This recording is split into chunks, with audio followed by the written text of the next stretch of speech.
I always make that joke, but there's always like one day, right? And then people start coming in. What I usually do is I sit there, and before I start saying any of this, I'm like, "What's your bet on the number of people that are going to show up?" Right? And then people are like, "Oh, two more people, three more people," and I'm like, I'm going to guess 11, stuff like that. And I'll say something like that. And then people will just keep, every time people walk in, everybody starts laughing. You know what I mean? And then like all right. Alal, Silali, Rachel, Melanie, Christina, Joel, Marissa Bull, Cheval, Tanya, Franklin, my bad. Lucas, Matthew, Sangavia, Jaden, Annalise, Zane, Indira, Kamani, Chloe. How you doing? Same old. All right. So I was just mentioning, just in case people hadn't looked and stuff, that there's a bunch of stuff on here that I put on here. One of them is like videos, test banks, all kinds of stuff. Okay, so this is like the old textbook. This is like every question from the test bank. Does that understand what I'm saying? This is videos. If you click on this and you click on this, it'll load this page here. Effectively, what I've done is, so these are all of the videos, I believe, of me doing all of the classworks. Okay. Then this is, I tried to break it down by like topic at the beginning, but then it's kind of hard to separate the topics out at the end. So some of these, like this video here, this will be like some Pearson video from my math lab or something like that, explaining this particular topic. These things, though, where it starts saying YouTube or whatever, this is some professor who I found online who teaches the same class who goes really, really, really slow and goes along with the textbook by section. Does that make sense? So, like, um, these are on here as well. Okay. Um, some students have told me that these find these things really helpful. Okay. So just letting you know this is here, just in case nobody had seen it before. All right. What else? All right, I believe that's about it. Next class, the test prep and exam will become available for the next exam. All right. So I'll put an announcement probably for that as well. Okay. All right. Now we should do some statistics. Or actually, today is still probability. All right. So the last thing we talked about was that OR rule, right? So now we're going to start discussing things about ands. Okay. So if we do something with like and probabilities, actually, let's talk about conditional probability first.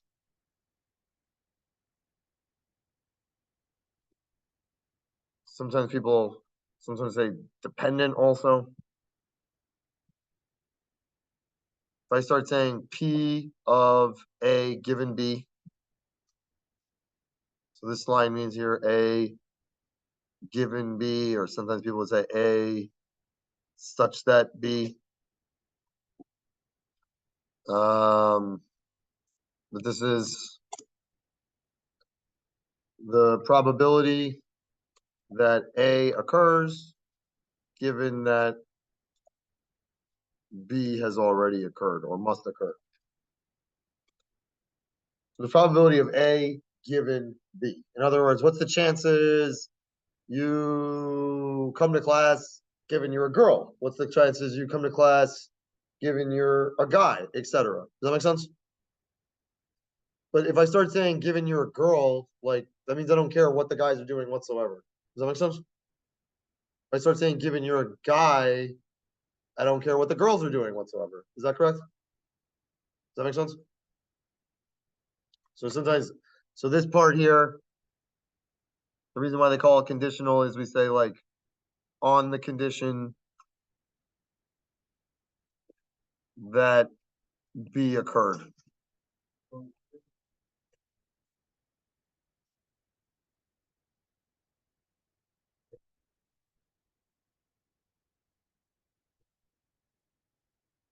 Well, that's more like compliment possibly, but it depends on the way the question's really phrased. You gotta be a little bit more specific, okay?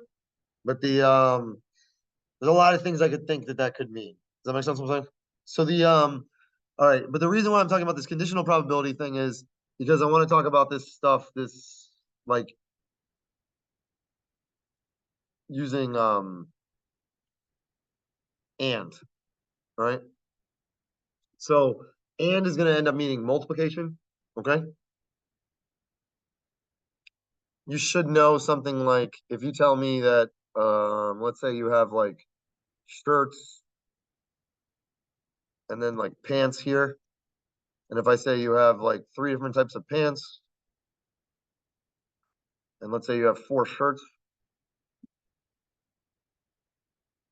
then you would be able to make these like 12 outfits. Is that correct?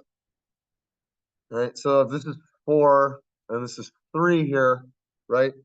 Because each time we say like for each pair of pants, then you could switch all the shirts, right? Then you can go to the next one. Is that correct?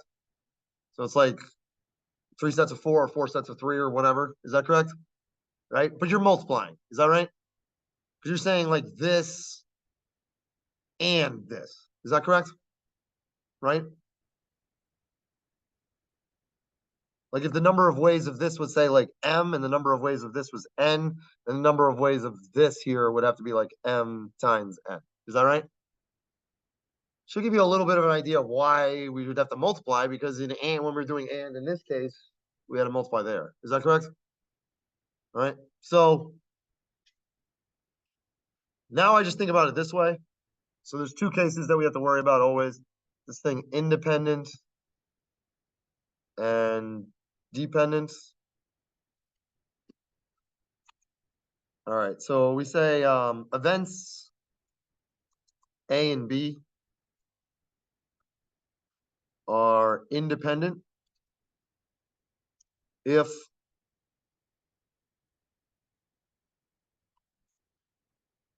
the probability that A occurs is not affected by B's occurrence or lack of. And then almost the exact same thing, but backwards. Does that make sense? So like if I say like you have a coin and he has a die, right? And you flip your coin and he flips his die, and then we check what the outcome is. Does that make sense? Like whether or not you get a heads or a tails, it doesn't really affect what he's going to get on his die. Is that correct? They're completely independent from each other. Does that make sense what I'm saying? Right? Whereas if I say like, let's say you had like a bag of marbles or something, and there's a blue one, a green one, and a red one or something, right? And then I'm like, all right, he draws a marble first, and then you draw, let's say. Does that make sense? And I'm like, all right, what's the chances you're going to get a red marble? But I'm like, well, what's the chances you're going to get a red marble given he already drew a red marble? Well, then the chance would be zero. There's no more red marbles. Does that make sense? It would depend on what he did. Is that correct? Does that make sense? Those would be not independent from each other. Does that make sense what I'm saying? The first person's result is going to affect what the second person can do or can't do. Is that correct? Does that make sense? All right. You understand what I mean by independent and dependent? All right. We'll do some questions about this in a second. Okay. But any questions so far? All right. So the reason why we want to do this is because if we have independent events, all right, So first we'll talk about the independent case. This stuff is super easy and it makes a lot of sense. Okay? And the other one's going to be fine too. But in math, there's always like something that's easier. And you always like think of everything in terms of that. Does that make sense? All right. So then like, let's pretend that you're this person with these 4 shirts and 3 pants, and that's all you got. Does that make sense? And you get up in the morning and you're tired and you don't turn the lights on for some reason. And you start grabbing these pants and shirts randomly. Does that make sense? Whether in your closet or whatever it is. And then you just grab them and that makes your outfit. Does that make sense? And I say to you, what's the chances that you ended up grabbing shirt 1 and pants 1? Does that make sense? This means and. Does that make sense? Right? Well, can anybody tell me? What's the chances that your outfit was shirt 1 and pants 1? 1/12. There's 12 dots. That's the one that would satisfy the condition. Is that correct? 1 out of 12. Is that right? But if we're randomly grabbing these things, it's not like, oh, I was like, oh, I got these gray pants or whatever. I got to make sure they match with this other thing. Does that make sense? I'm just grabbing something else. Is that right? The pants have nothing to do with the shirts. The shirts have nothing to do with the pants, except that I'm going to put them on. Does that make sense? So what would have been the chances, just if I just asked in general, what's the chances that you got from, what's that?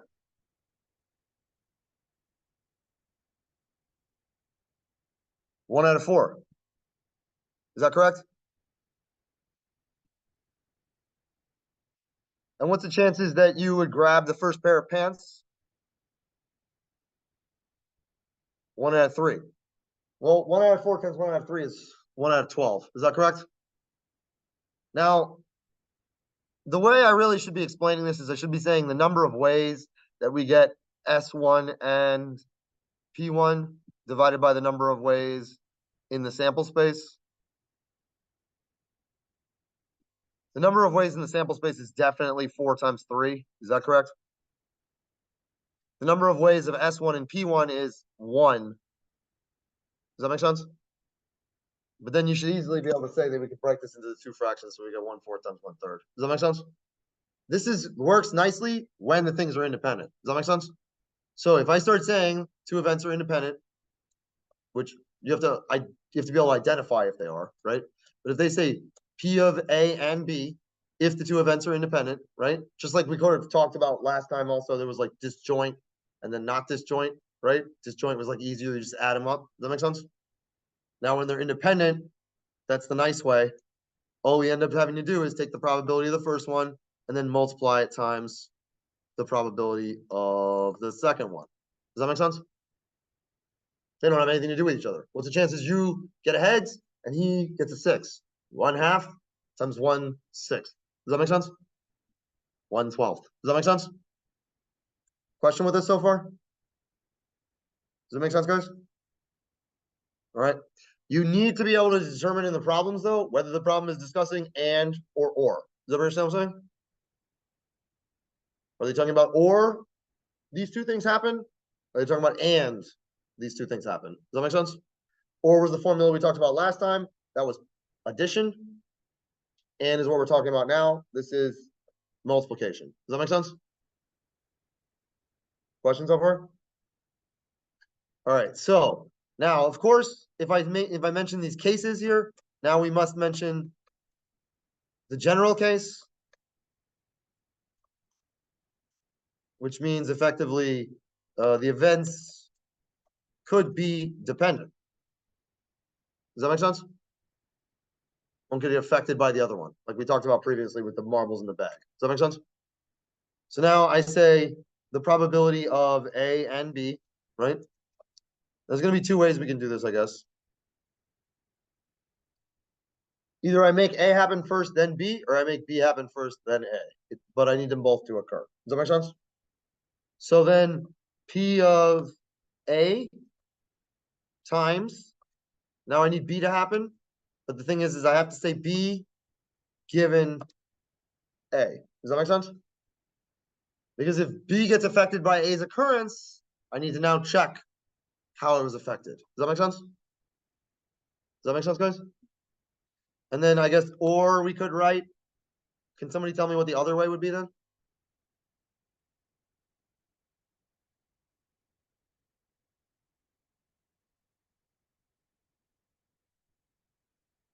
Well, what else? What other way could I write this out? I don't want A to happen first. P of B. Yep. So now the way I like to think about it is like, well, it'll make more sense when we do it with a couple of numbers, but I like to draw these plots to represent the particular event. All right. And then I'm like, all right, A has to happen here. Does that make sense? But if I want A and B, then B would have to happen there. Is that correct? But like, if I said to you, you got to get ahead, he's got to get a heads, and he's got to roll a six, right? Does it really matter if I make him roll a six first and then him get the heads? Does it change anything at all?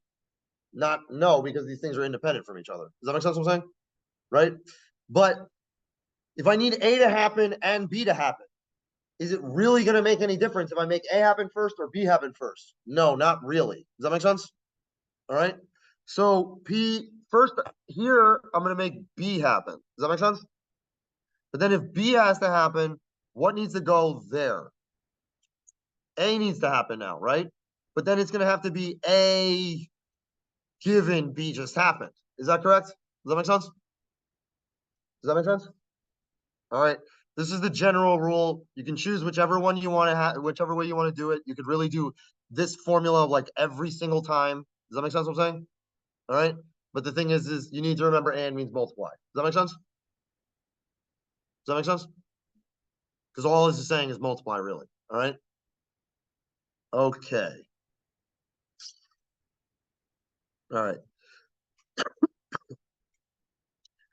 All right. Now I pick these questions so that you're gonna have to like talk about it and stuff like that. Like I'm picking intentionally questions that are not necessarily clear sometimes. But here he says, is event B dependent or independent of A? Chicago and Vince visits New York on vacation. He visits Central Park. Are these events independent or dependent? What would you say?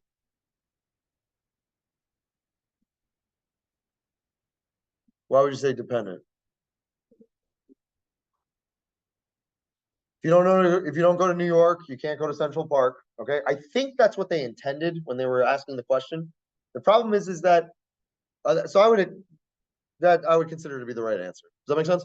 But the thing is that like this here, a Chicagoan visits New York on vacation. What if this person goes to New York every day, like not necessarily on vacation? What if they just work in New York? Does that make sense? Then they could still visit Central Park every single day, whether they went on vacation or didn't go on vacation. Is that correct? So then the problem is like just the way this is phrased. I would just say this: if a Chicagoan visits New York, period, right? Now they're dependent. There's no way that I am visiting Central Park without visiting New York. Does that make sense? Does that make sense? But anyway, I just put this here so we would talk about it. Do you have a question? I'm sorry. A study at a certain college shows that 75% of school's graduates find a job in their chosen field within a year of graduation. Find the probability that 5 randomly selected graduates all find a job in their chosen field within a year of graduation. Round to nearest thousandth.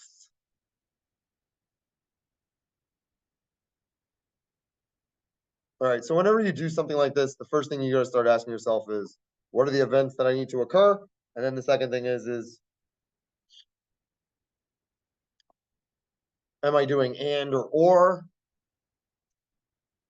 If it's or, you can just really just go directly to the formula. If it's and, you need to start asking yourself if they're independent or dependent. All right. A study is conducted 75% find a graduate, or 75% of the people find a job. Find the probability of 5 find a job. What would you say? Is this and or is it or?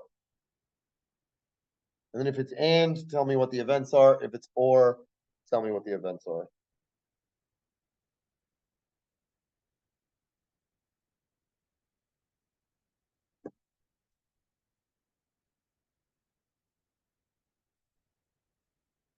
So what are the events?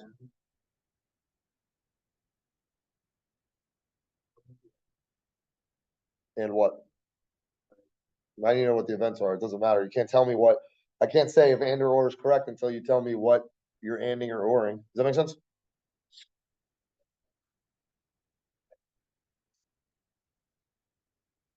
Mm,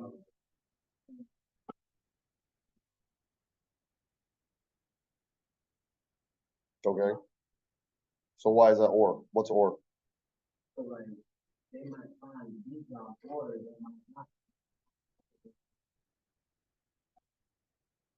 But this says that they do all have to find a job. It says find the probability that 5 people find a job. All find a job, it says.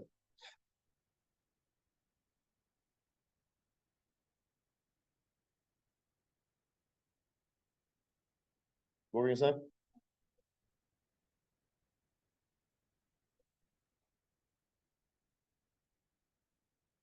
Mm-mm. So first, write down always what they're asking you for. Okay. So what's the probability? What are we trying to look for? No, not 75%. That's not what the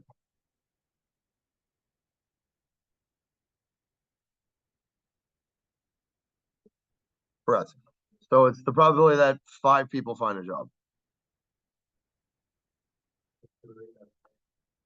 within a year or whatever. Does that make sense?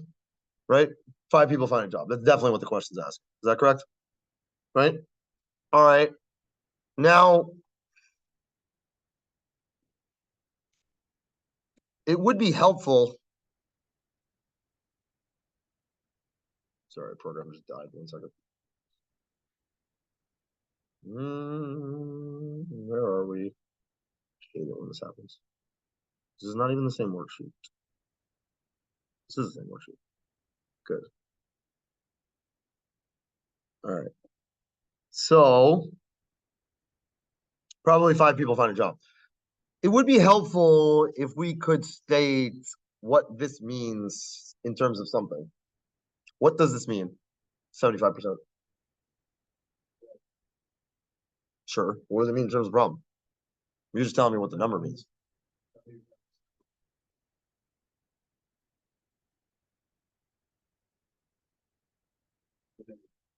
Okay, but how am I going to use that in terms of this?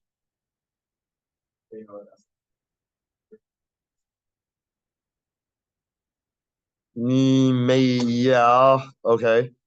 But like we have to separate this out into events of some type. Does that make sense? We can't just call this one giant event. All right. This can definitely be broken down in smaller parts. How could you break this down in smaller parts? How does this relate to that?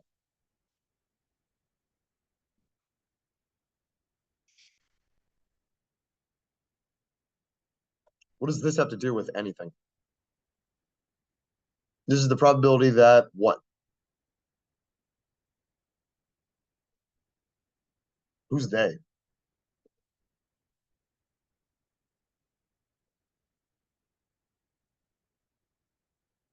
If you wanted to make 5 people find a job, how are you going to make that happen?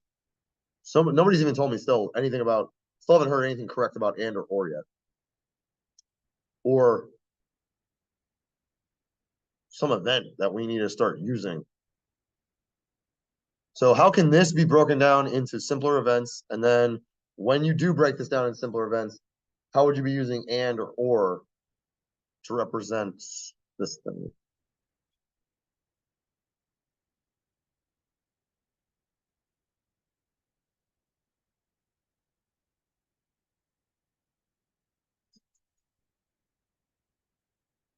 Didn't say anything about what the chances are anybody graduates or anything like that. I can't even answer that. You know what I'm saying? All they're talking about is finding a job, right? So what does this mean with respect to the people? This number here, 75%.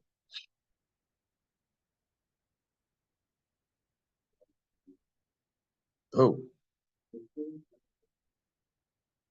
All of them at the same time?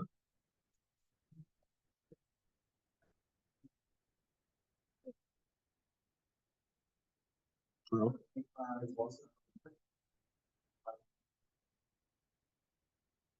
That's what they're asking. How am I going to use this number to relate to that?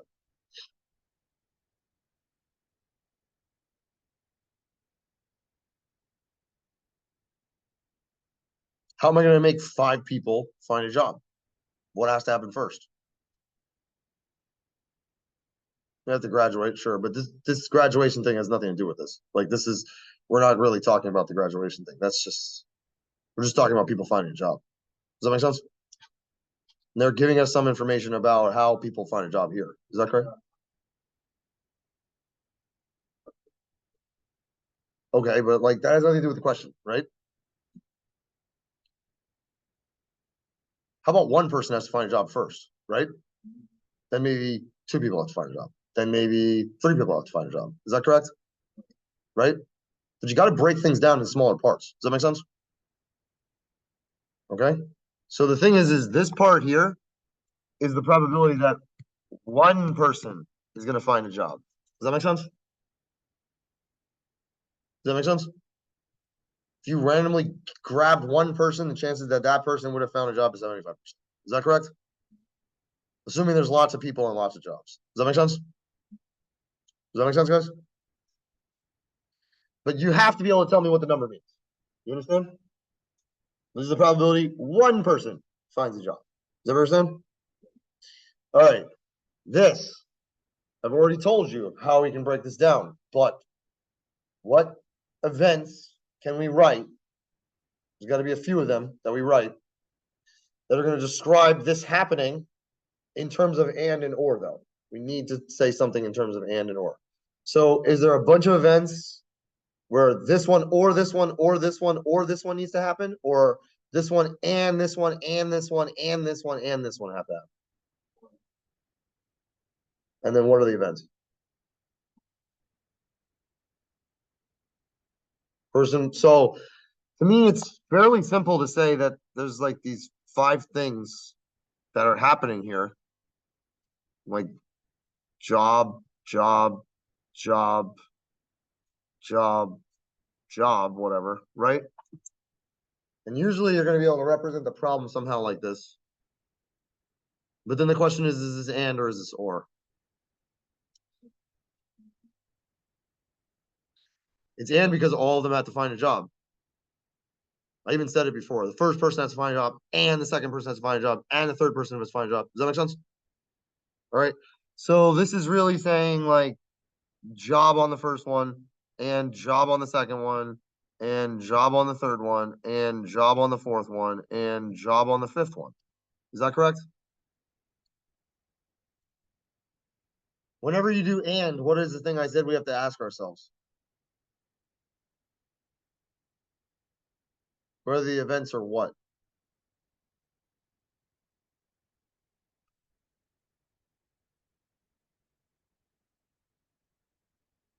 Sorry? If they're independent or they're dependent. Does that make sense? If they're independent, all I'm gonna do is just multiply. Is that correct? If they're dependent, then the probability is gonna change each time, but I'm still just gonna multiply. Does that make sense? Are these independent or dependent? Still have no idea why you guys are talking about graduating. Did this say anything about graduating here? That was a chance that we get a job. Is that correct? No, but like seriously, like you read these things and you start talking about graduation and stuff like that, you are not reading the question properly. All right. This question has nothing to do with somebody graduating, except for the fact that they're saying that 75% of the time, the person after they graduated, they'll get the job. So all I care about is after they've graduated, what's the chance that they're going to get the job? Does that make sense? In other words, what's the chance they're going to get the job? Does that make sense? All right. The graduate part, that's just there's just more words in the sentences, honestly. It's like saying, like, what's the chances you come to school today, given the fact you live in Florida? Like, Florida part's not really going to help me that much. Does that make sense? All right. It just describes. Does that make sense? So then all right, but these events I'm saying are independent from each other, definitely, not dependent. All right. Because the thing is if there's lots and lots and lots of jobs, then whether you get a job or not, it doesn't change whether I'm gonna get a job. Does that make sense? Does that make sense? The way this was stated here, 75%, I don't have any information to determine how many people there are, how many jobs there are, nothing. So I just have to assume all the time the chances the person gets a job is going to be 75%. Does that make sense?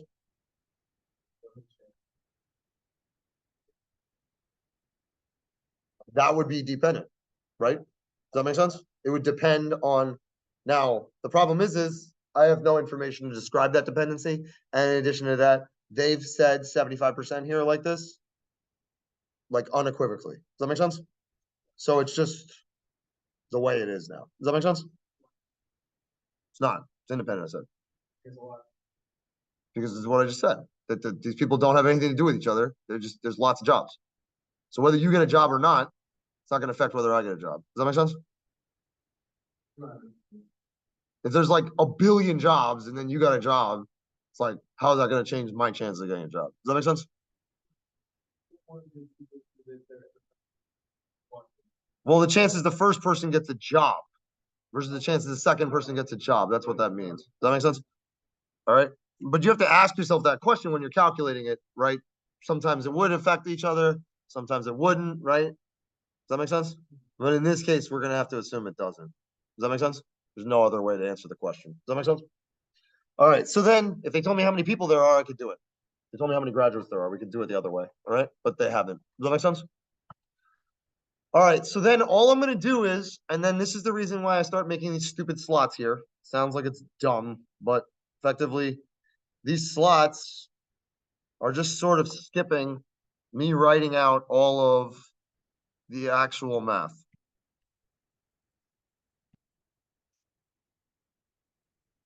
Because the actual math is understanding like that part. Does that make sense what I'm saying? This is occurring because these events are independent here. Does that make sense? And means multiply. Is that right? So now all we have to do is multiply a bunch of numbers here. What's the probability the first person gets a job? 75%. What's the probability the second person gets a job? No, but good, actually. Okay.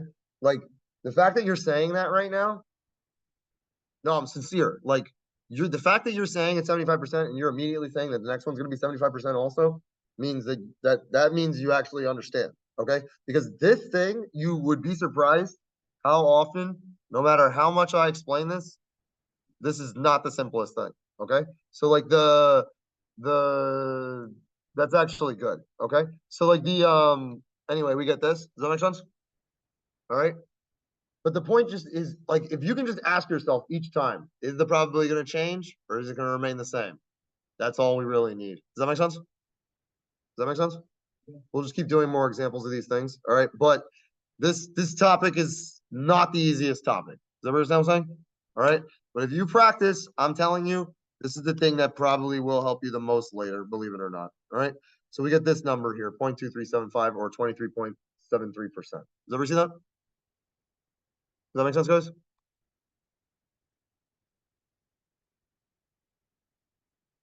We could have also written this out as 3 over 4 to the power of 5. 3 to the power of 5, what is it? 243, 4, 10, 24, something like this. All right. Sorry. As long as I did it correctly. But yeah. Does that make sense? Question with this? You get what I mean though? And or? I'm trying to make sure you identify how to do the questions. Okay. I probably shouldn't be trying to teach you that at the same time as teaching you this new topic, but effectively, and all it means is multiply. Does that make sense? But you need to constantly be distinguishing between or and. Does that understand? Because if you do, then all you do is remember or means add. Does that make sense? And means multiply. Does that make sense? All right.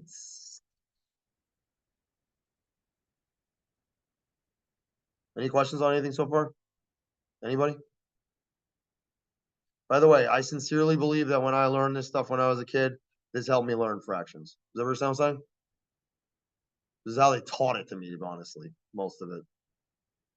Excuse me, they taught you fractions, then they sat there and they did all this stuff. And then I was like, oh, I think I actually finally see why we were learning this. But but it was honestly with this cards crap. This was the thing that sort of I felt like made me see it a little bit better. Okay. So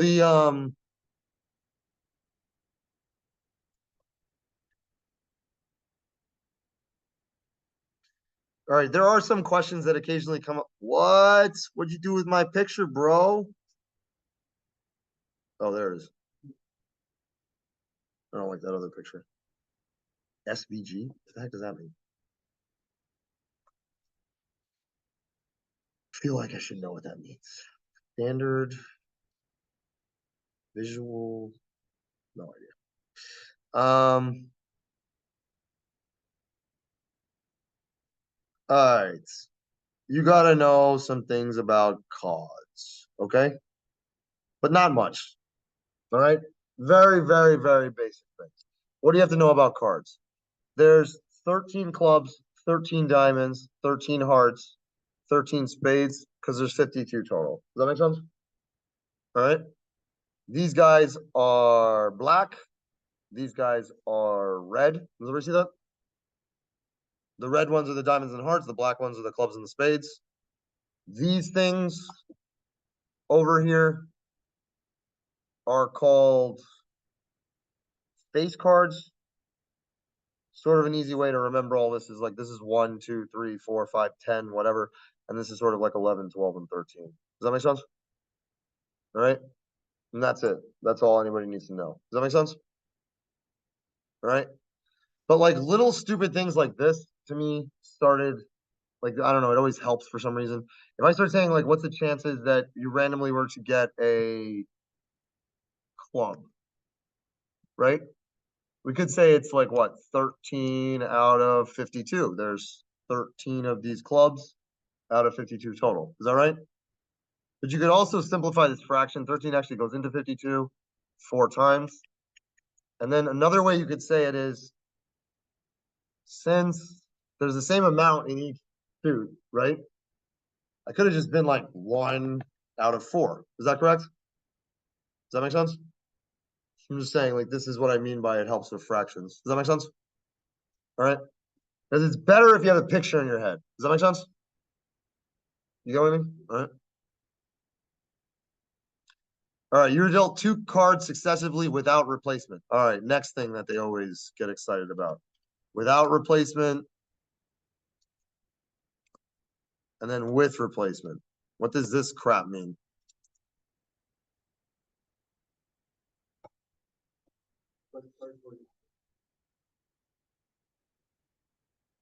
Right. That's correct. That's correct. The cards aren't going to be put back in, right? Without replacing them. Is that right? What does that mean, though?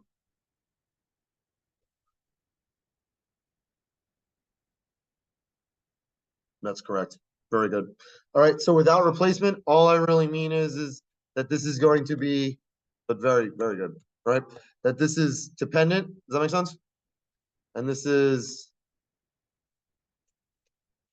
independent then, because effectively in this case, without replacement, what that means is that the sample space has changed. Does that make sense? In this case, this is saying the sample space remains the same. In other words, the probability just sits there. Does that make sense? Does that make sense, guys? This is a helpful thing to remember because then you don't have to think very much. Okay. Then, well, but we haven't gone over it yet. I bet after we do the problem, you would be able to do it. Does that make sense? The and I kind of didn't ask the question in like the nicest way. All right, like I kind of wasn't making it even clear what I was really asking. You were dealt 2 cards successively without replacement from a standard 52 or a deck. Find the probability that both cards are black. Express your answer as a simplified fraction. So the probability that both are black, right? All right. Now, again, if you can, try and explain to me in terms of the slots a little bit first. Does that make sense? How many slots do I need? 2. We need 2 cards. Is that correct? We get dealt 2 cards. There's eventually 2 things that are going to have to happen here. Is that right? All right. Now, try and tell me what the events are that are associated with those 2 individual things that need to happen, and then whether or not it needs to be and or. Does that make sense? So what event needs to occur on this first thing? First card better be black. Is that correct? So we need to get black on the first one. Is that correct? Does that make sense, guys? What needs to happen on the second one? It also needs to be black. Is that right? Is it and or?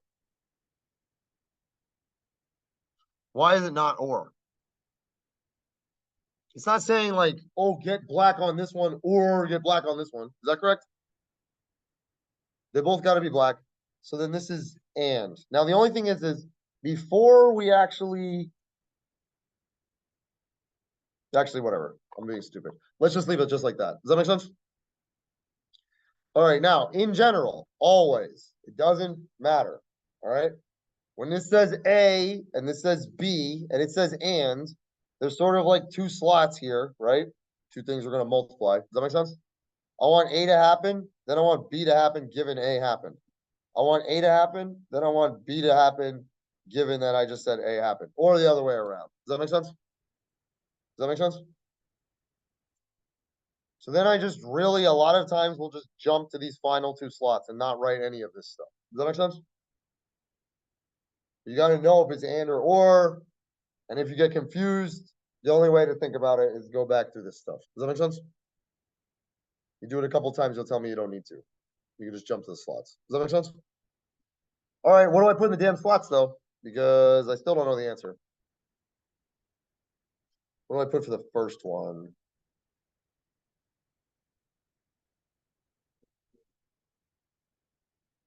(52/2) is what, 26 or whatever? That's not a probability. What needs to happen on the first one? What did we just say? Black on the first one. Is that correct? What's the chances? What'd you say, sorry? Wait, what was the number you said? I'm sorry? 20, you said? 52 is right. 13, no. 26. Does that make sense? Because, well, black, they said, right? So, like, either these guys or these guys. Is that correct? Not just club or something. Does that make sense? Okay. So then here, so, but I like what you're saying anyway. Okay. We should be sitting here and thinking about the denominator first. Does that make sense?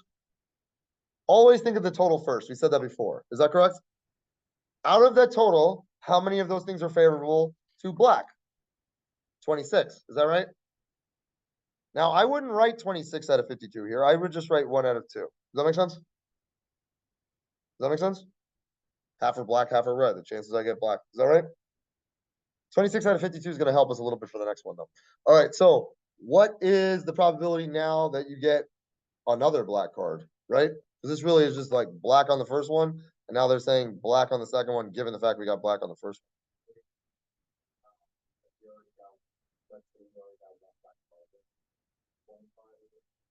Very close. Very close. 25 or 51 is correct. Because the problem is that I don't know which card we picked, but like, let's say they got this one. So like if they got that one, right? Now that one is not replaced. Is that correct? So always try to sit there and start asking yourself what the denominator is first. Does that make sense? Try and always do denominator, okay? Because if you can understand what the total sample space is, it's going to be much more likely you're going to get the numerator correct. Sorry?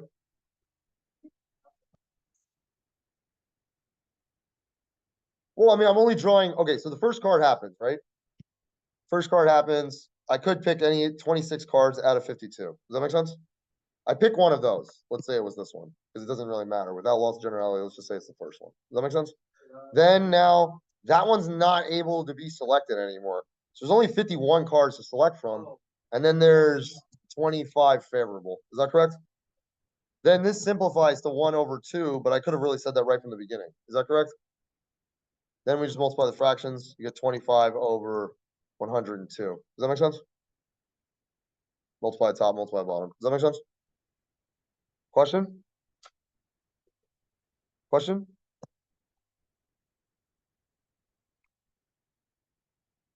All right. So this is then what? 25 over 102, which is like approximately 4%.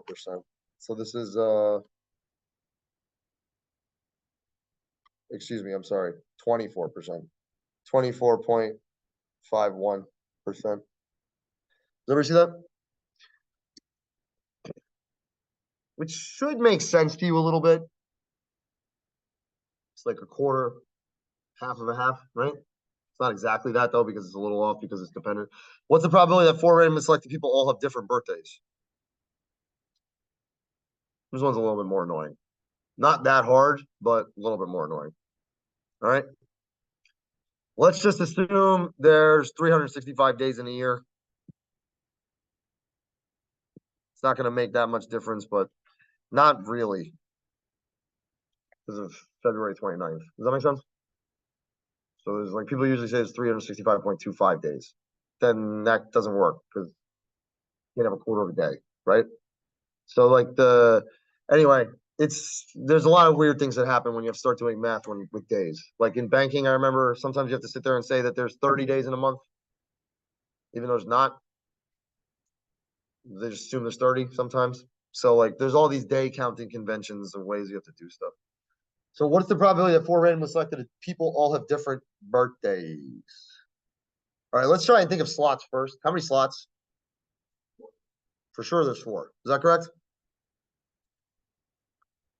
1, 2, 3, 4. All right, now probability that four people have different birthdays.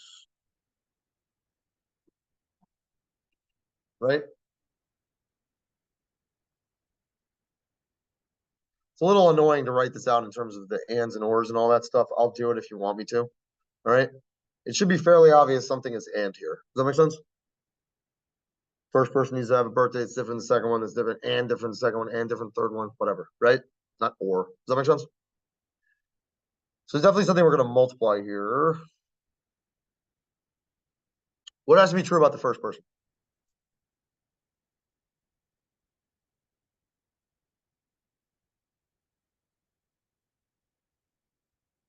They have to really just have a birthday.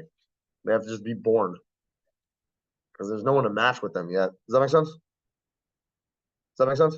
Does it matter what the first person's birthday is? It matters what the second person's birthday is once I know what the first person's birthday is. Does that make sense? Does that make sense? Does the first person's birthday really make any difference? No. They could have any of the days in the year, whatever day that person wants to be born.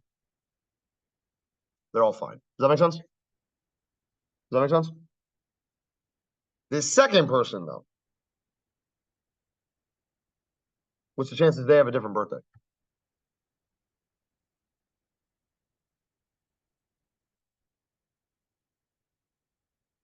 Yes, sir. Because I don't know which birthday the first person had, but it had some day. Let's just pretend it was January 1st. Does that make sense? Then that means I can't be January 1st anymore. So there's 364 days out of the 365 that second person could be. Does that make sense? What about the third one? 363 is correct. And then the last one should be 362. These cancel here. Is that right? And that's it. We just multiply that out. Does that make sense? So this is whatever, 365 cubed, and this is 364. 363 times 362.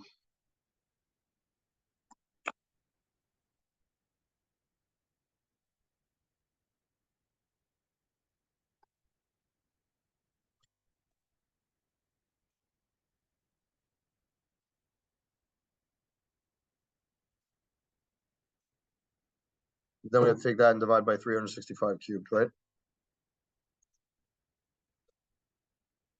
So I got this 98.36%. All right, there's an interesting question now. I'm not going to go through the whole thing, but what's the chances now that so if I said you were in a room full of people, okay? I mean, if you grab four people, you wouldn't expect them to have the same birthday. Is that correct? It says there's a 98% chance they're different. Does that make sense? Right? If you're in a room full of people, all right? Now let's say they all have different birthdays. How many people do you have to walk up to and ask them their birthday? Well, excuse me, they don't have all different birthdays, but there's just like, let's say there's a huge room and there's like an infinite amount of people. Does that make sense? And they have like all the birthdays. Does that make sense?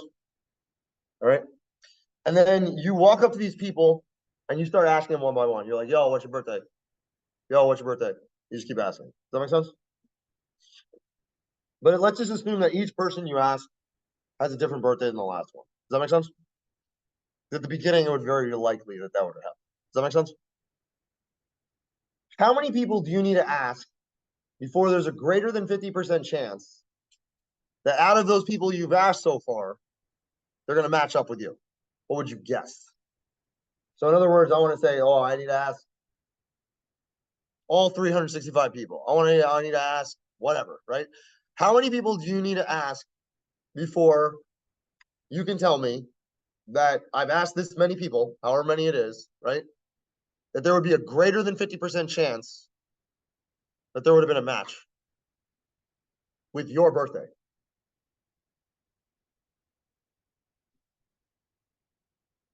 How many people you need to ask? That's what people always say. Otherwise, I wouldn't ask the question, right? But no, but that's what people always say because you're like, oh, 50%, right? So I'll take 50% of the 365. If I ask all 50% of the people, well, then chances are, right? I think the answer is 23.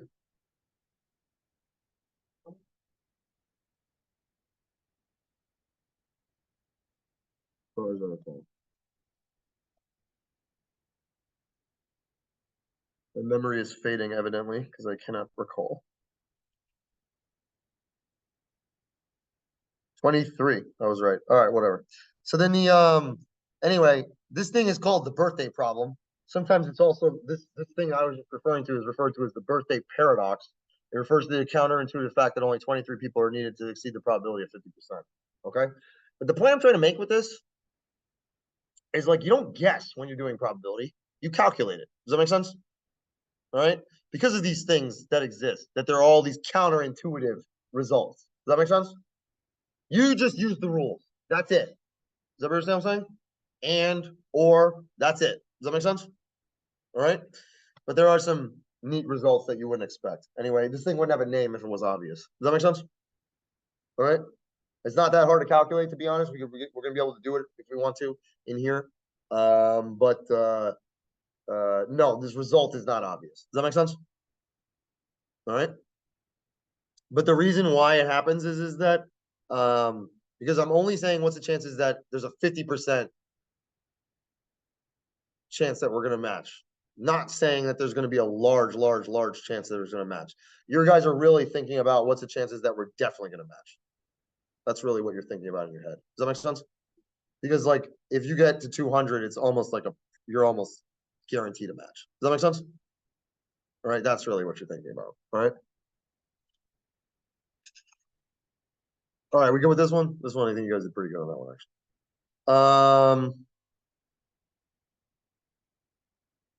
What's the probability that four randomly selected people all have different birthdays? We just did that one.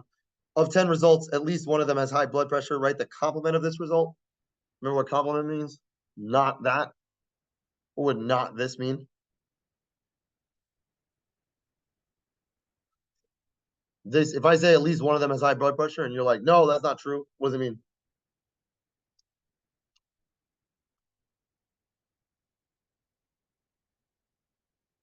Well,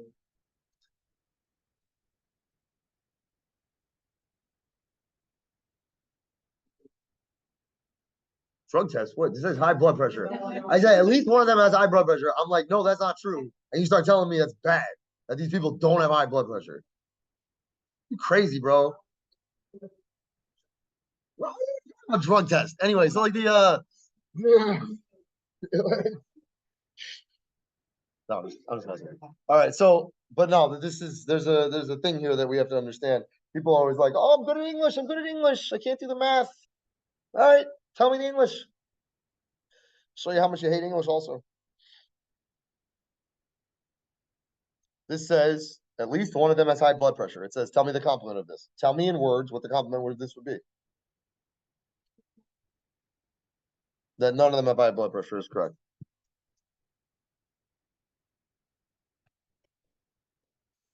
This original thing says that x is greater than or equal to 1. Is that right? If x is the number of people that have high blood pressure, that would represent on a number line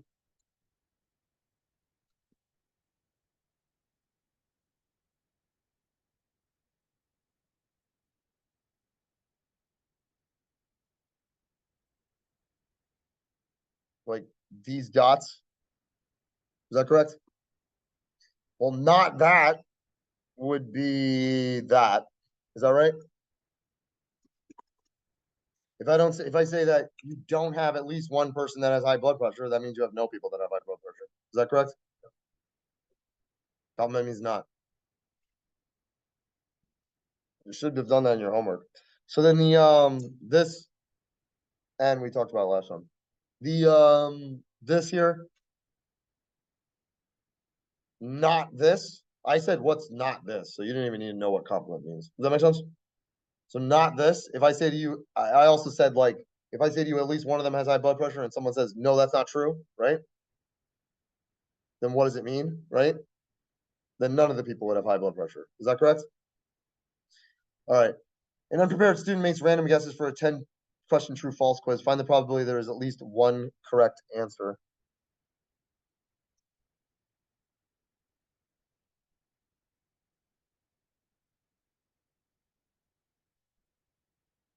All right.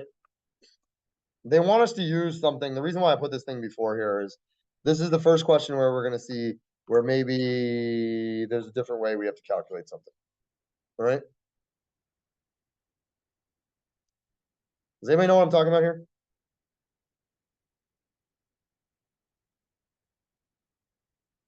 Because if you've ever done any type of probability before in any class anywhere, they've asked you this question.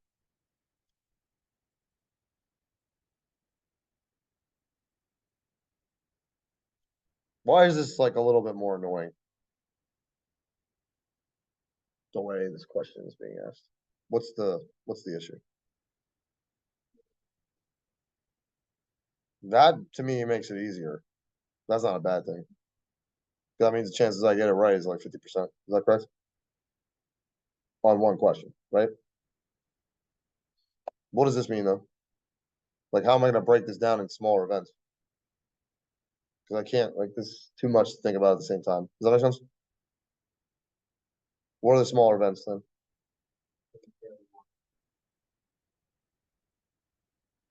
One, what else though? Because you would have to say here one right answer out of 10. But then you could get two right answers out of 10 also. You could get three right answers. You could get four right answers. You could get five right. It just says at least one. Is that correct? Does that make sense?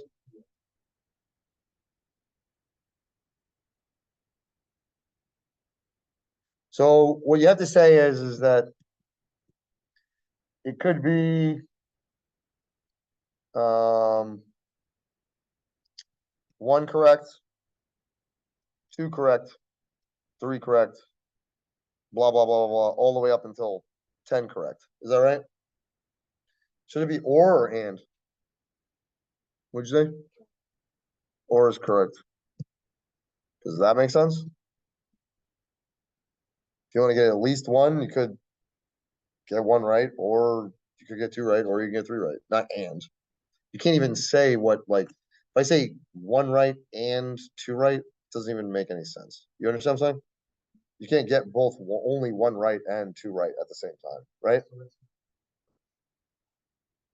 At least one. Correct. Does that make sense? So then so it'd be this. Does everybody see that? Now these actually are disjoint events. So then when this says or, I guess I could then say, because you can't get one right and two right at the same time. So I guess this really would be the chance you get one right plus the chances you get two right, plus the chances you get three right, plus all the rest of these, plus the chances I get all 10 right. Does that make sense? That's kind of annoying if I'm going to calculate it that way. That's 10 different problems. Does that make sense? Does that make sense? Turns out it's going to be, they're easy actually, right? So I'm going to do it this way in a second, okay? But that's not what they want you to do. And there's going to be some questions that they're going to ask you where if you try to do it that way, it's going to be a little bit of a problem, a little bit of a problem. Does that make sense? All right. So then I'm going to define a variable x. Let's say we'll let x be the number of questions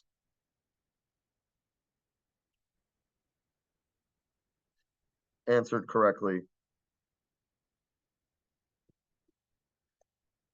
out of 10 when randomly guessing.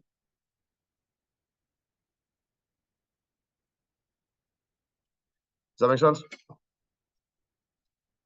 This thing here is the same thing as saying x is greater than or equal to 1. Does that make sense? At least 1. What's the complement of at least 1 again? None, right?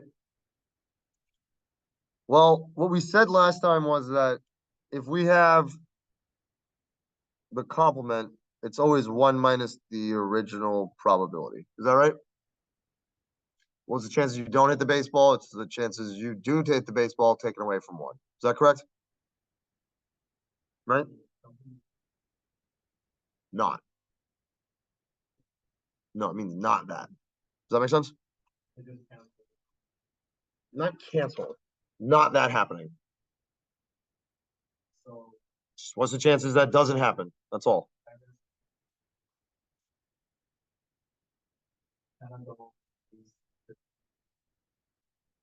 No. What's the opposite of at least 2? What's not at least 2? If there's 10 people, what's not at least 2? 1 or 0. Not 2 or more. Is 1 or less. Is that correct? All right. So then this is saying at least 1, right? Well, this has to be equal to 1 minus the complement of this event. The complement of this event is just 0. Does that make sense? What does that mean? 1 minus just 0. Well, there's 10 slots. 1, 2, 3, 4, 5, 6, 7, 8, 9, 10. Right? 5, 10. Now 0 means I get 0 correct. So this first one's wrong, second one's wrong, third one's wrong. They're all wrong. Does that make sense? What's the chance that the first one's wrong? Sorry? Second one, 50%, 50%, 50%, 50%, 50%, 50%, 50%, 50%, 50%. Does everybody see that? Then this is 1 minus 1/2 to the power of 10. That's 1 minus 1 over this thing. So then we get 1023 over 1024. If you randomly guess on a true false test and there's 10 questions, yeah, I expect you to get at least 1 correct. Does that make sense? Like 99.9 something percent. Does that make sense? All right, now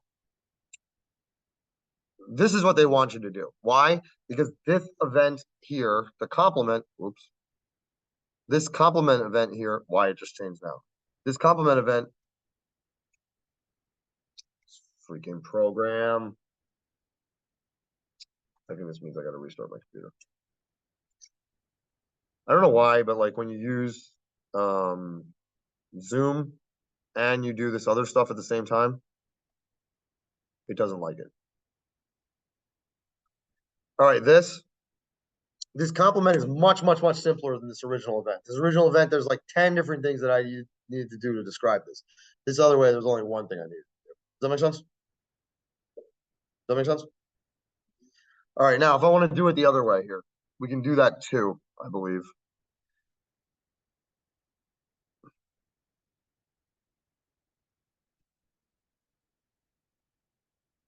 For real.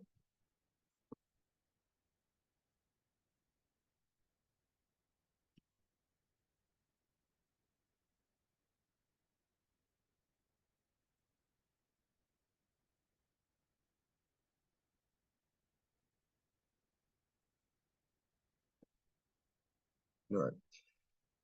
You should be able to do it this way as well. So what's the probability that you get the first one correct, or you get one correct, but you don't get any other one? No, actually, you're gonna have problems with this. We're gonna have to come back to this and explain this after we talk about some of the other counting stuff. We haven't talked about how to calculate this yet. All right, so we'll come back to this. Does that understand?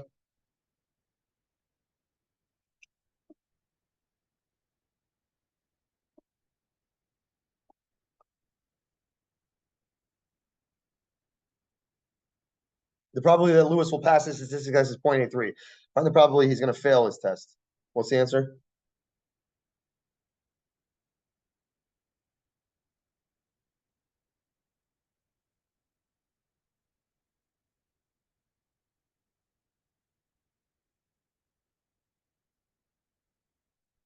Point 0.17. 1 minus 0.83. All we do is look at the complement here. Is that correct? 83% of the time they're going to pass, 17% of the time they're going to fail. Is that right? This one we'll come back to. We'll do this next time, I guess.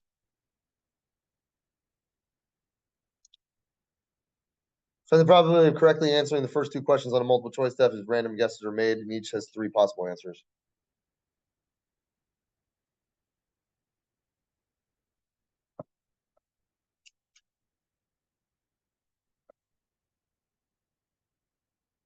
Hello. Read it.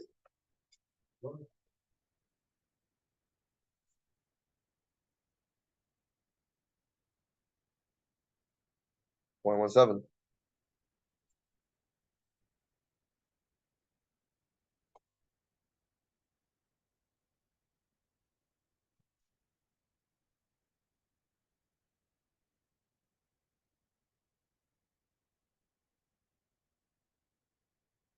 You guess right on both of them.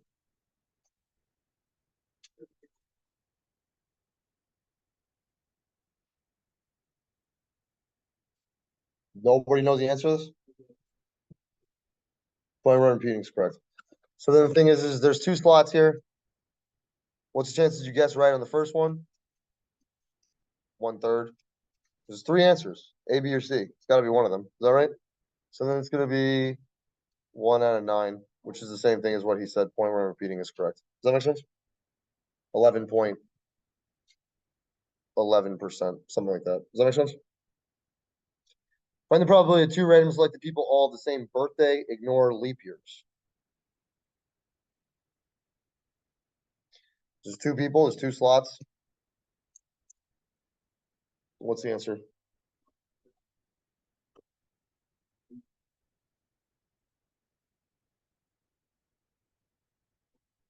Mhm.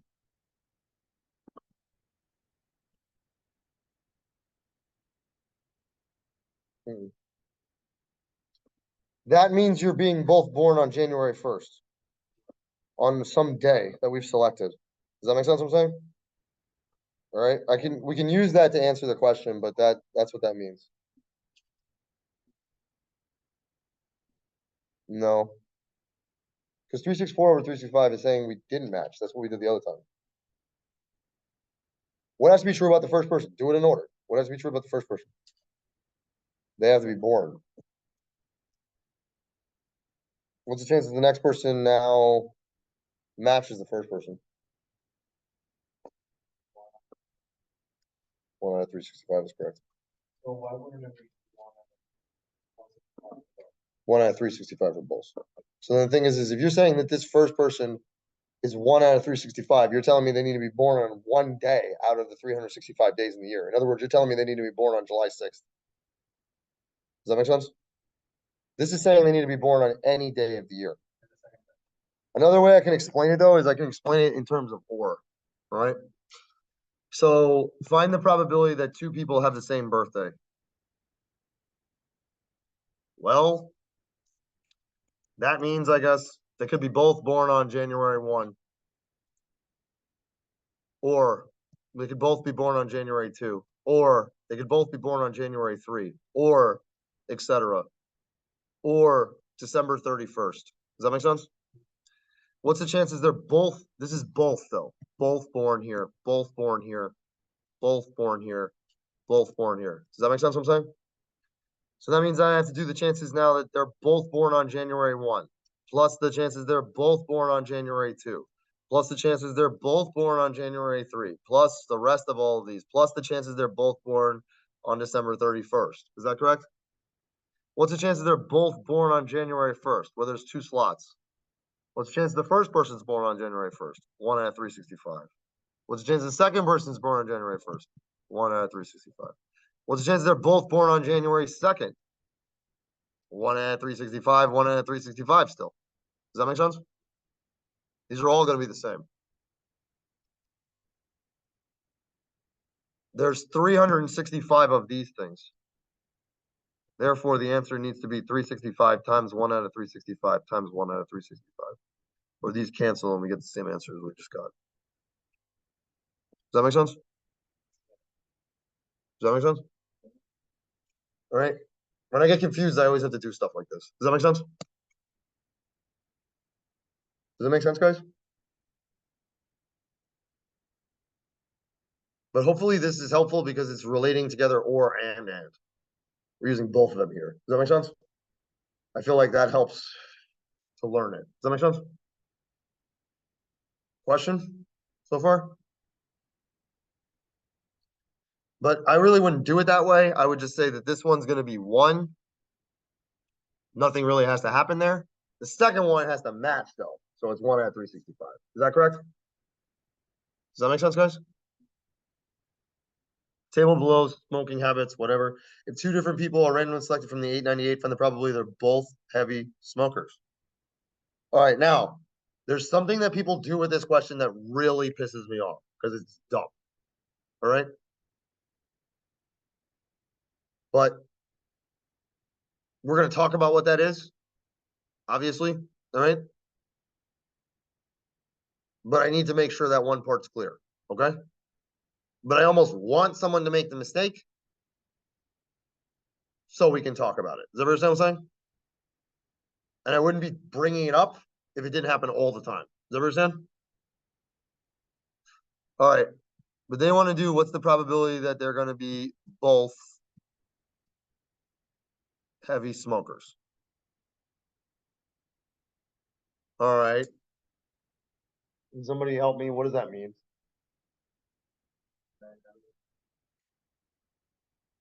What do you mean? I don't know. I'm just copying what's written here.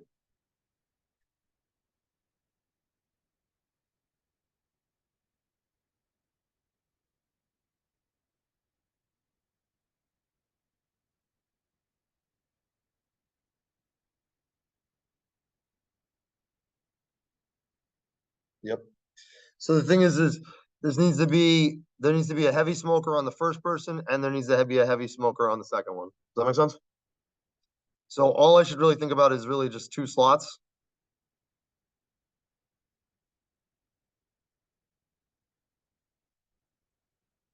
Chances there's going to be a heavy smoker on the first one is what? 70 out of 898. There's 898 total people. It's kind of nice when they write it in a table. Does that make sense? It's like we have all of these people here, whoever these people are, right? Does that make sense?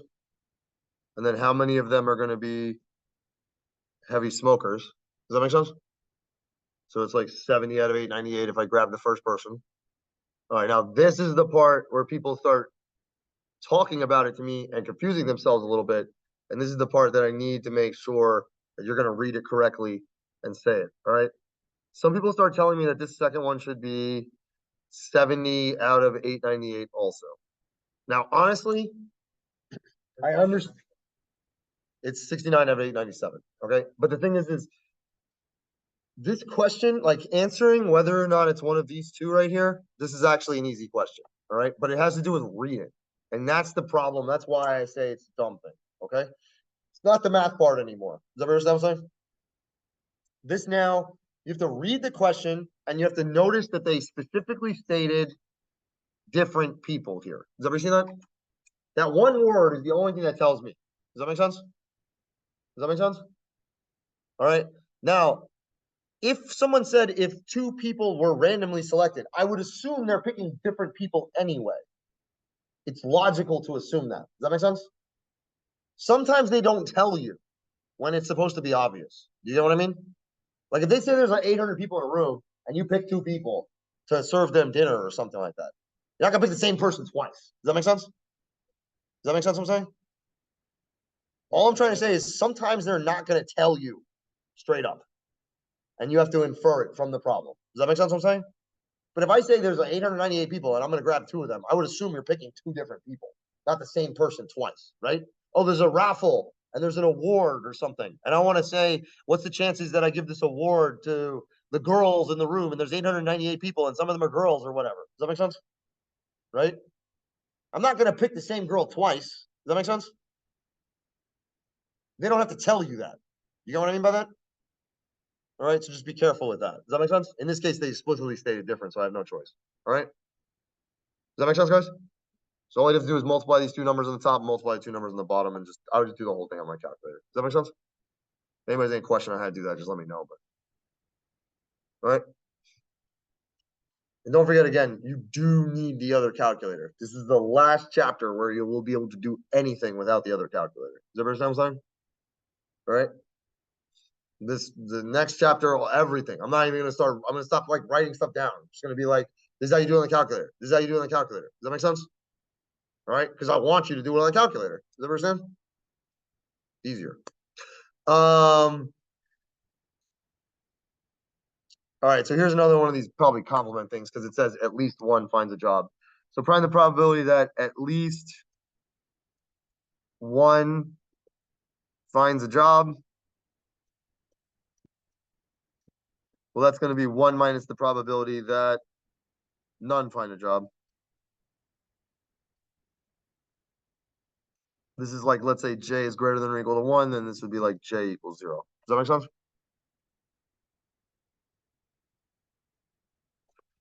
How do I calculate this?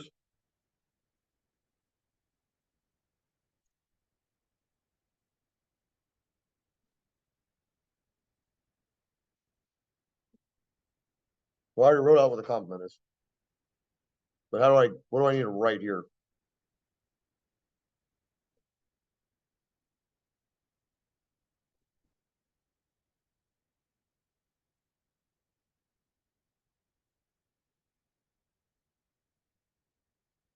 First, how many slots?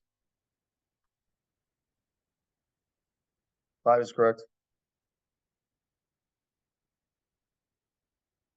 Because we have 5 randomly selected people. Each of those people is going to have a job or not. I don't know. Right? Does that make sense? 5 things have to happen. Does that make sense?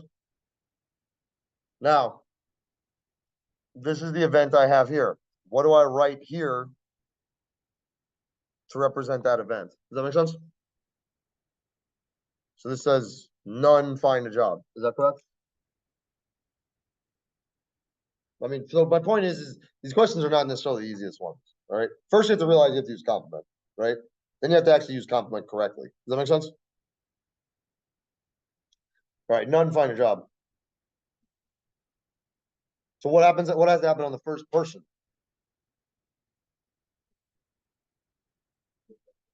They don't find a job. Is that correct? So what's the chances they don't find a job? 35%. Because the chances right here that they find the job is 65%. So the chances they won't find the job would be 35%. Is that correct? You don't. They don't tell you. So the whole thing is that in these types of questions, so what I explained previously was that like when you're Like I gave that baseball analogy thing where I was sitting there and talking about hitting the baseball or whatever. And I said, sometimes it just might happen that it's easy for me to calculate the chances you hit the baseball. Sometimes it might be easier to calculate for some reason chances you miss. But if I'm able to calculate the chances you miss and I determine the chances you're going to miss is 60%, well, now I know the chances you're going to hit it. It's 40%. Does that make sense? So the thing is there's always these two choices. Is it easier to calculate the regular event or is it easier to calculate the complement? Does that make sense? Both answers, if you could do them correctly. I just explained on the previous one that we haven't even taught how to do the entire thing yet. All right. So, like, the thing here is if you just say that this is like lots of events, right? There could be one person that finds a job. There could be two people that find a job. There could be three people that find a job. There could be four people that find a job. There could be five people that find a job. Does that make sense? We haven't even talked about one. I think you should be able to figure it out. Five, you should be able to figure it out. 2, 3, and 4, you have to use other stuff to calculate it. Okay. And I'm not sure that's that obvious right now. Does that make sense? So I don't even know if you would be able to do that right now. Does that make sense? Okay. But you can do this right now. Does that make sense? So the point is that this event is way simpler than this event. Does that make sense? So that's why I'm doing it this way. So effectively, you have to constantly ask. It's a good question, by the way. You have to constantly ask yourself, complement easier or regular event? Does that make sense? That's what they want you to think about. All right. This has a name in math. They call it complementary counting. I find it to be very stupid that they name it this way because in many, many, many different situations in math and logic and stuff like that, sometimes doing the exact complement of what you were intending to do is an easier way to answer the question. Like, here's another way to say it. We're going to go to the club. I'm going to bring people with me in my car. I can fit 6 people. I'm going to pick 6 people to go. Let's say there's 1, 2, 3, 4. What is this? 5, 6, 7, 8, 9, 10. Right? Well, if I pick 6 people to go, that means I'm picking 4 people not to go. Is that correct? Wouldn't it be easier for me to count the 4 people that don't go than count the 6 people that do? That'd be faster. Is that correct? If I just say like, don't go, don't go, don't go, don't go, well, everybody else is going. Does that make sense? You get what I mean by that? There's 6 people to say that they're going to go, or I can only count 4 and get the 6 for free. Does that make sense? I just said there's 10 people here. I just gave you an example. Just write it down with people in the room. If I say there's 10 people in the room, right? I just counted, right? I'm saying we're going to take 6 people, right? This is actually quicker for me to determine who's going to go to the club by saying who doesn't go. Does that make sense what I'm saying? From the total. That's correct, right? But the point I'm trying to make is like this is not an idea that you would normally think is the right way to go. Does that make sense? But the point is in math, it doesn't matter what you think is the right way to go. We just care what is the best way to go. Does that make sense? And then sometimes that means looking at the exact opposite or complement. I shouldn't say opposite really, but complement of what the original thing was. Does that make sense? All right. It's strange how often this actually works like this, but it does. Does that make sense? All right. So this is a very important, like logical thing that people always talk about. All right. So then so that's why they're really asking you this. They're trying to introduce this type of idea. Does that make sense? Like probability, whatever.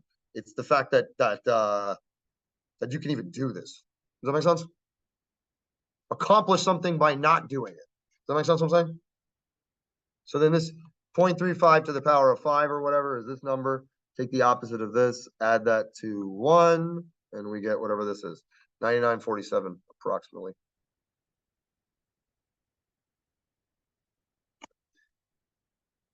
Is that right? I feel like I just made a mistake. No, 0.35 to the power of 5. You're multiplying 0.35 5 times, right?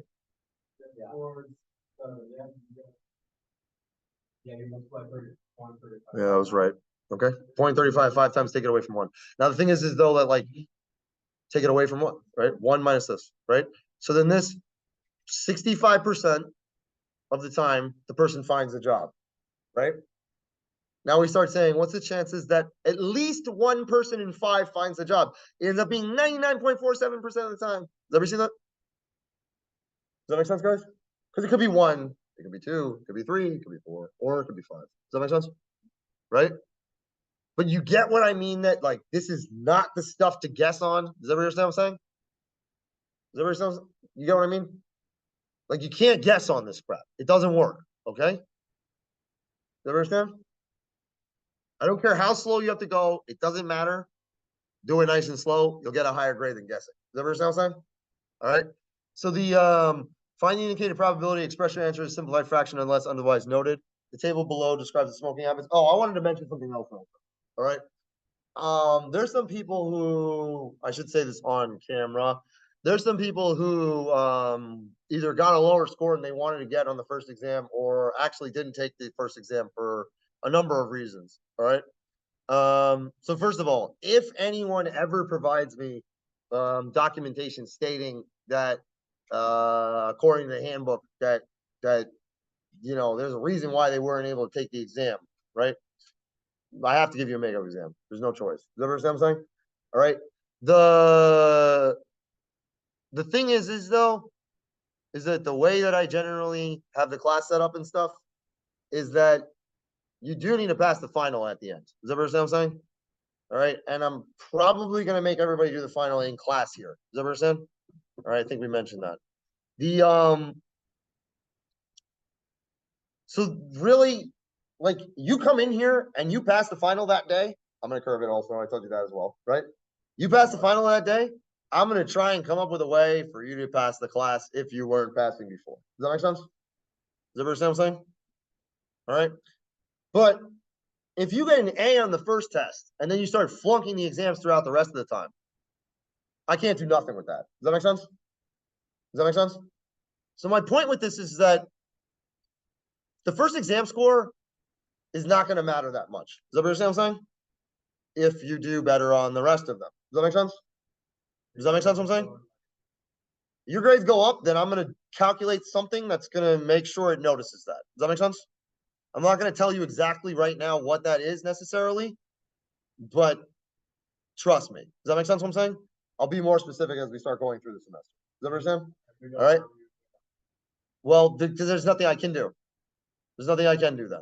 Does that make sense what I'm saying? I have no justification. If I sit there and show that to a dean or something like that, they look at my grades and they start telling me, oh, you miraculously had a lot of people that passed this semester, right? What did you do? Help the other teachers. Tell us what you did, right? And then they're going to sit there and look at the stupid grade book. And then they're going to be like, yo, what's the dilly? No, they're going to be like, what's the deal? Like, why did you pass everybody, right? And they're going to be like, you're not allowed to. You get what I'm saying? And then the next semester, they're going to come in my class and then they're going to be like, hawks. Okay. And then no, they have to see that the grades are relative to the rest of the people in the entire school. And then if there aren't, there has to be a specific reason why I have these differences. Does that make sense? Whether the grades are much lower or whether the grades are much higher. Does that make sense? So then the point is though that they'll come. Does that make sense? And I can honestly deal with them, but I've had all this stuff for so many years already. I already know what's going to work out and what's not going to work out. Does that make sense what I'm saying?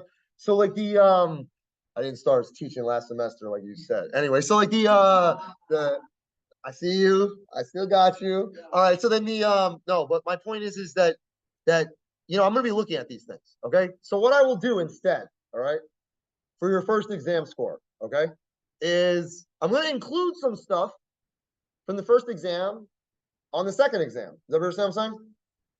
I'm going to reopen the test prep for the first exam. Okay. I'm going to leave the test prep open really the whole semester because I wanted you to use the test preps for your future exams. Does that make sense? Yeah. You get what I'm saying? All right. And you're going to be able to improve your score. The only score I'm going to end up taking is the one at the end of the semester for your test prep. Does that make sense? With regard to your first exam, though, now your first exam, if you didn't do well on it, it's the first exam is the easiest material. Does that what I'm saying? All right. Does that mean you can't catch up? No, that does not mean you can't catch up. All right. I've seen people sit here and do absolutely nothing until like the second to last week of school and still sometimes pass. Very rarely, but I've seen it happen. But what I'll do instead is whatever you get on your second exam, if it ends up being higher than your first exam score, no matter what your original situation was, does that understand what I'm saying? Then I will replace your first exam score with your grade on your second exam score. So in other words, you get 100 on your second test. Now you just got 100 on your first test also. Does that make sense? Does everyone understand what I'm saying? All right, why? Because so sometimes people think like, oh, this is special, like he's doing this because something's messed up or whatever, or something like that. I don't remember the last time I taught a statistics class where I didn't do this. Does everyone understand what I'm saying? A lot of people make mistakes in the first exam for whatever reason. Maybe people don't have the calculator yet, right? I don't necessarily think that that means you should start not being able to get an A or something. Does that make sense? Plus, we're trying to prepare for the final. You tell me you're starting to prepare for the final and you're going to be successful when you do so, then that's what I want anyway. Does that make sense? Question? So in this case, it really doesn't bother me in one way or another. And then the deans and all that stuff, they can go. Question?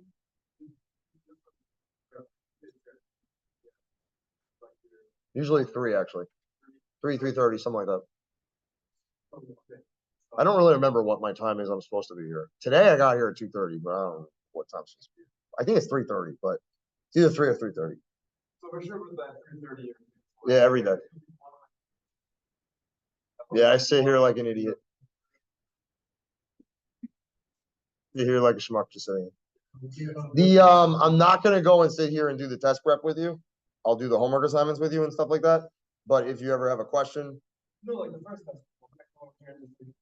No, because I can't do it and improve your grade on it. Does that make sense what I'm saying? The test prep is supposed to be, if you go and you ask me questions from the homework assignments, I can help you with the homework assignment. I can't help you with the test prep or the test until after we've already taken it. Not the test prep, because I'm still opening it. I just said that. If I do that, then I have to close it and I can't let people change their score. Does that make sense what I'm saying? I'd rather like hang the carrot in front of you and ask you to try to, if you want to improve your score. Does that make sense what I'm saying? The but if you go and find the exact same question on your homework assignment and pull up your homework assignment and then ask me the question, I'll help you. Yeah. So my point is that the way you're supposed to learn these things is you're supposed to always go back to the place where you originally learned them. So whatever the book was, that section, does that make sense? Right? So I'm trying to encourage people to do that. Does that make sense? But if you do that, oops, it happened to be the same question on the test prep. I made a mistake. You know what I mean? I forgot. All right. But the point is I'm not supposed to help you with the quiz because we're calling that a review quiz. All right. All right, this one. If one of the 990 subjects is selected, find the probability the person chosen is a woman, given that the person is a light smoker.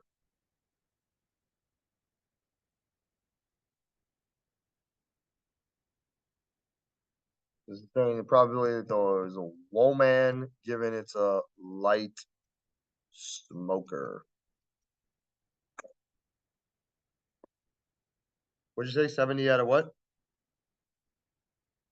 No. 70 is correct, though.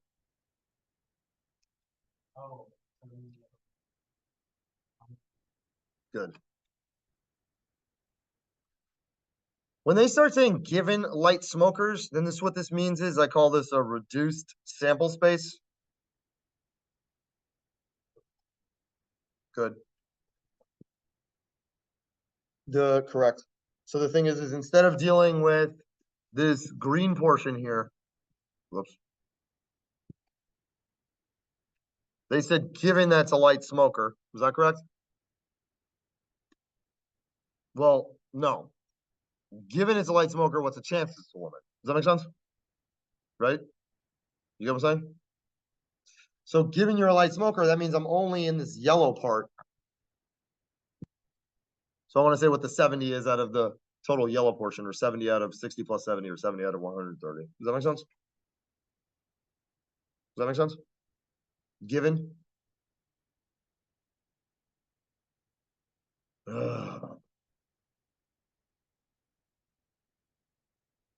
I probably shouldn't start an entire new concept right now.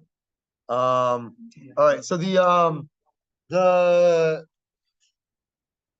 all right, what I do have to ask for some assistance